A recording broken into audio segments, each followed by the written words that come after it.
And next at 10, we're just 3 days from the Mifflin Street Block Party. And the desire to put a lid on problems is prompting another concern, the possibility of a porch collapse. Tonight, team's David Douglas with continuing coverage of the Mifflin Street Block Party. David?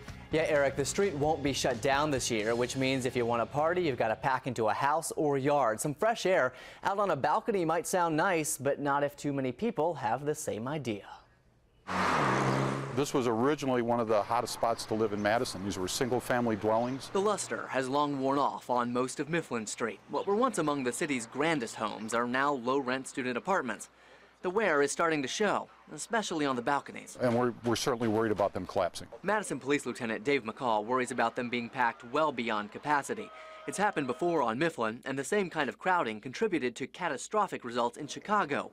Back in 2003, 13 people died in this terrifying porch collapse. So how many people is it safe to have on one balcony? According to fire inspectors, each person needs 5 square feet of space. So the easy way to figure that out is put your hands on your hips, and then you must be able to turn all the way around without bumping into anyone else on the porch. But if people are shoulder to shoulder and leaning over the railings, which aren't meant to hold people back, then we're probably at a dangerous level. Building inspection has signed off on the structures, but that approval only applies to the intended capacity. You'll be able to see between the pillars that it'll start to sag.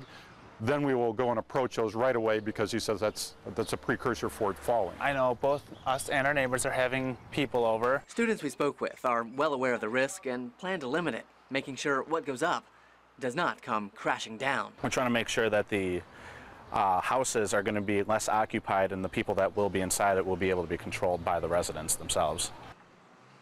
Some of the porches on Mifflin aren't really porches at all. They're railed off spaces added to rooftops to meet fire code when the homes were converted to apartments. They're only rated for that purpose, not for a lot of people. And David, those building inspection checks, I would assume, resulted in some repairs. Some of those places are pretty old. Indeed, they did. Every landlord asked to make improvements did, but I'm told the only way to truly know the condition of the supports would be to remove the porch and look at the wood it's attached to. Those are older homes, which is why pushing things is really just not the best idea. Yeah, no kidding. David, thank you very much.